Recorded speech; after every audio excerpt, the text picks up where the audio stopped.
Good afternoon, everyone. Welcome to another episode of Spilling Tea. I am your host, Tiffany Daniels, and yes, we're going to get to the JRC in a moment.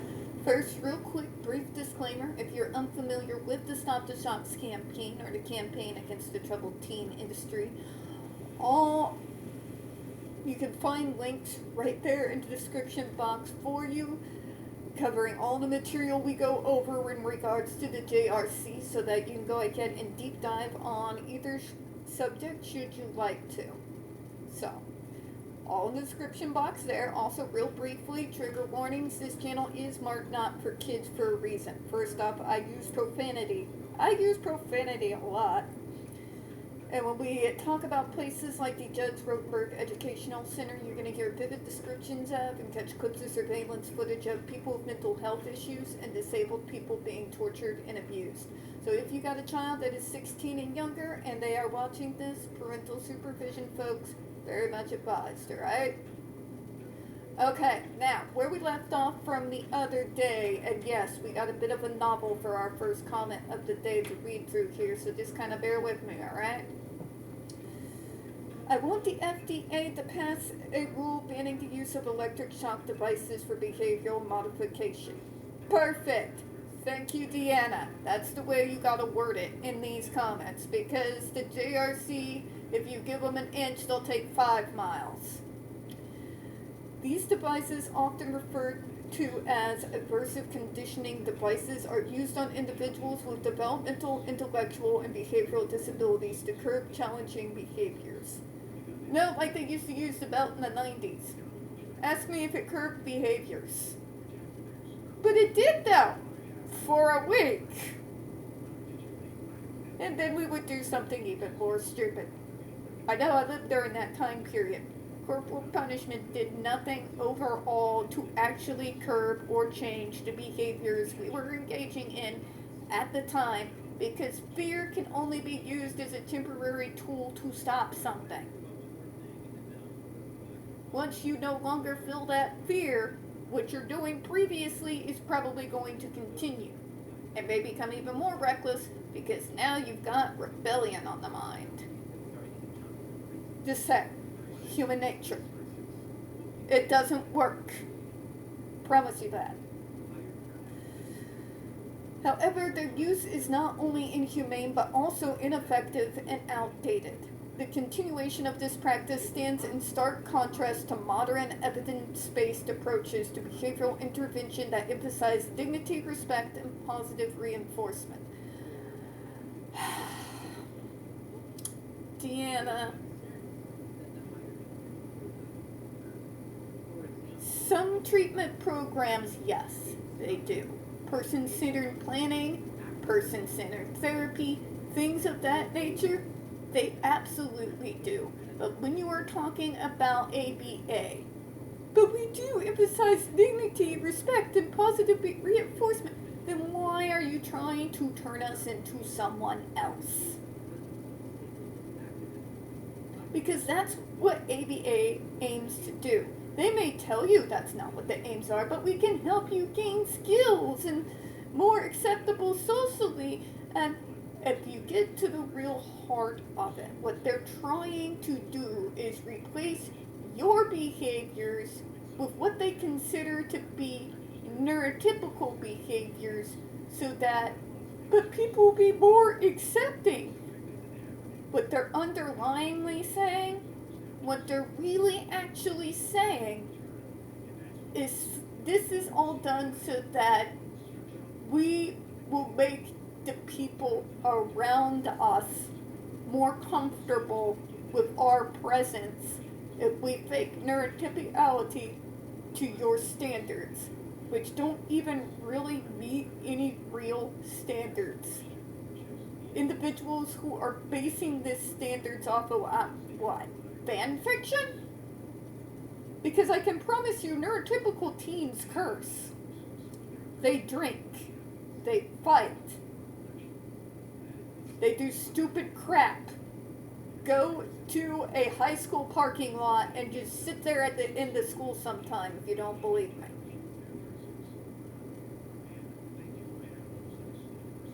If you think, but I gotta replace you, but they're explain to me like I'm 5 how stimming is harmful to me. Now, there are some forms of stimming that individuals get engaged in that are damaging. But that doesn't mean you need to remove all forms of stimming. But you look weird. Ask me if I give a shit. People are going to think I'm weird, no matter what I do. You want to know why? Because the moment I got a label, I have become othered. And no matter how good I am at masking, and I am good, they still know. It doesn't make me not weird. It actually makes me seem more suspicious because now it seems like I'm trying to hide things. So what is even the point? That is not respecting my dignity. It is sure as hell not showing me any form of human respect. If I have to perform like a performing seal for you in order to be considered worthy of being out there and interacting to the rest of the world's satisfaction, that is not promoting dignity or respect. It's sure as hell not emphasizing it. Now, Deanna, I know your heart is good. It's coming from a good place, but you guys really need to realize how you look at us. And why the underlying reasons of the things that you say. Okay? It's well and good to call out the JRC.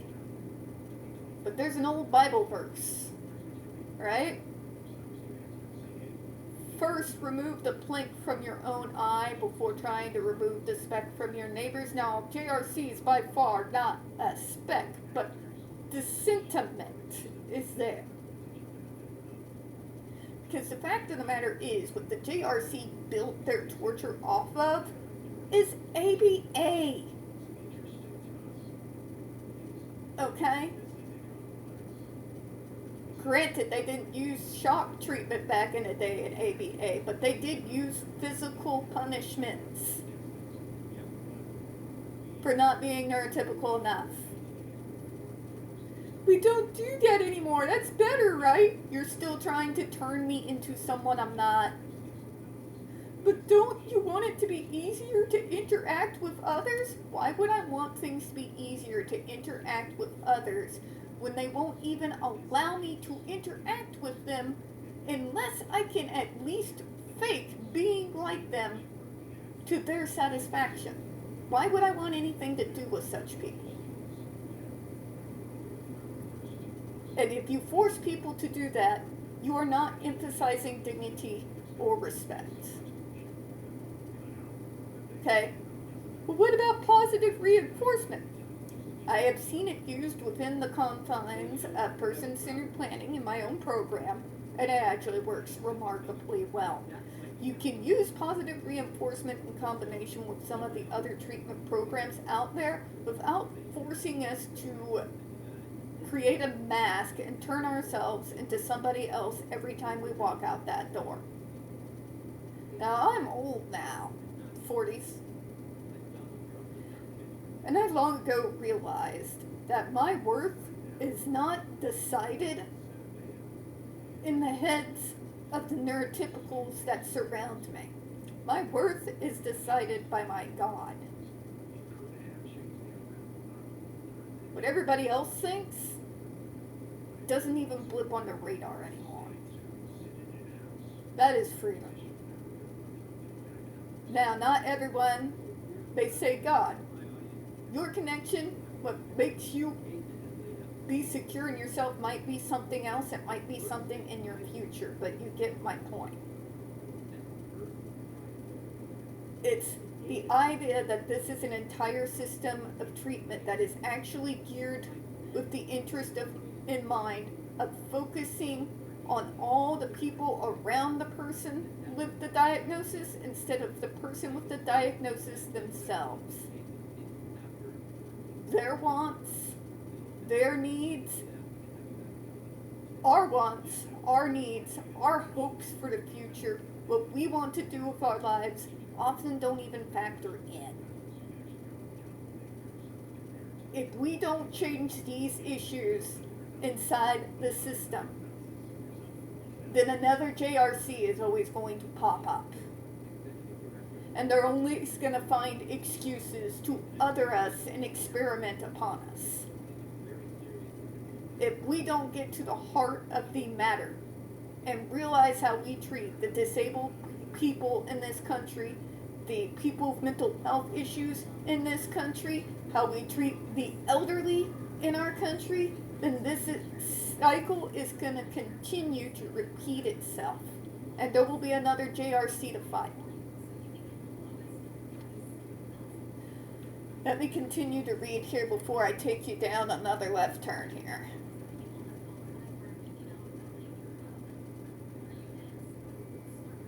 Firstly, electric shock devices cause significant physical and psychological harm. These devices deliver painful electric shocks to individuals as a form of punishment, which can result in burns, scars, and other physical injuries. More critically, they still inflict severe psychological trauma, leading to heightened anxiety, fear, and post-traumatic stress disorder. Many recipients of such treatments have reported feeling dehumanized and tormented, an experience that no person should endure, especially not the most vulnerable among us. Moreover, the use of electric shock devices is not supported by contemporary research on behavior modification.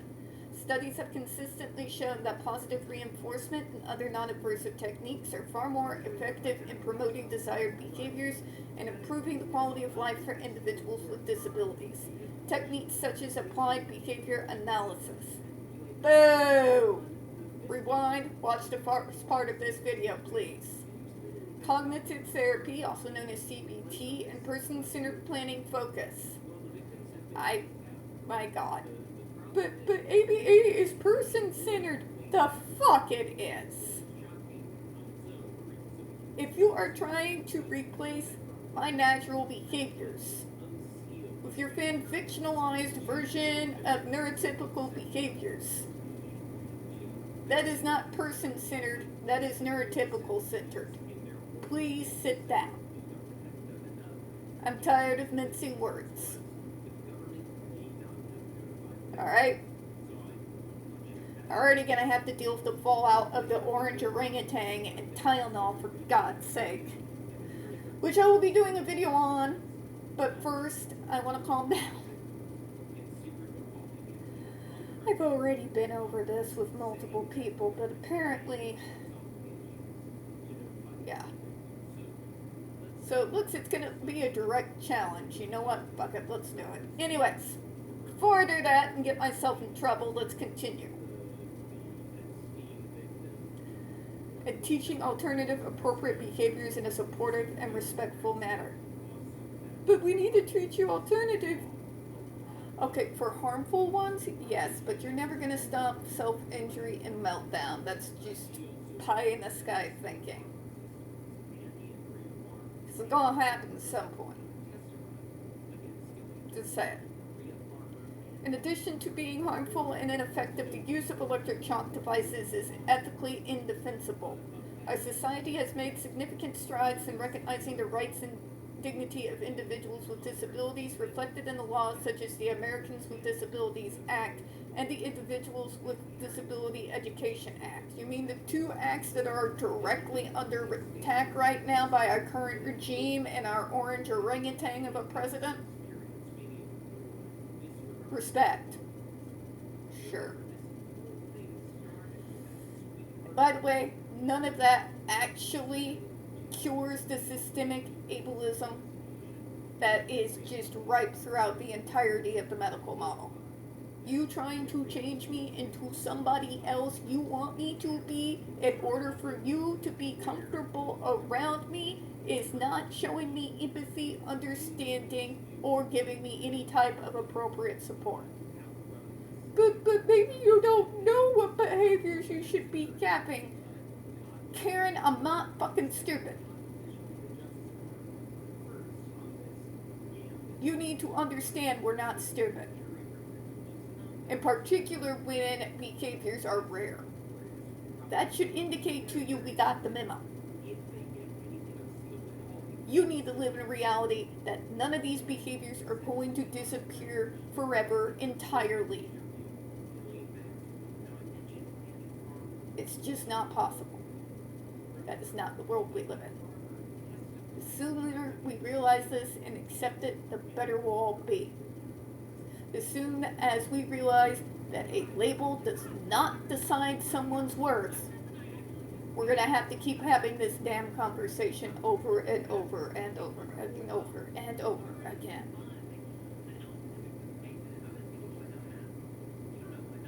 Several professional organizations and advocacy groups have condemned the use of electric shock devices.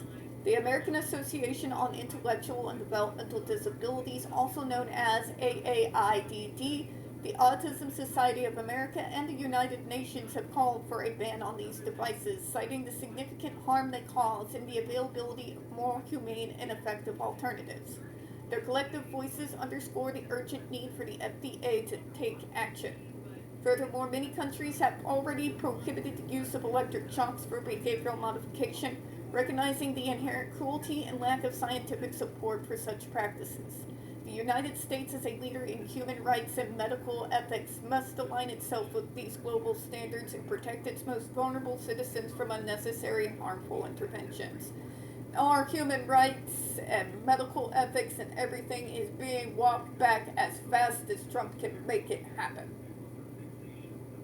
There's a reason I've been telling you all to keep your eyes on the ball. Do not let everything else distract you, because they are going to use it if you do.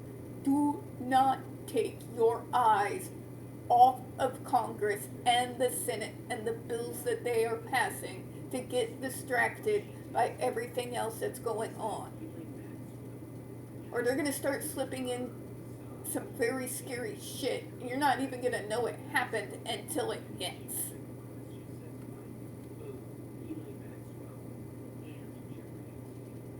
In conclusion, the FDA must pass a rule banning the use of electric shock devices for behavioral modification.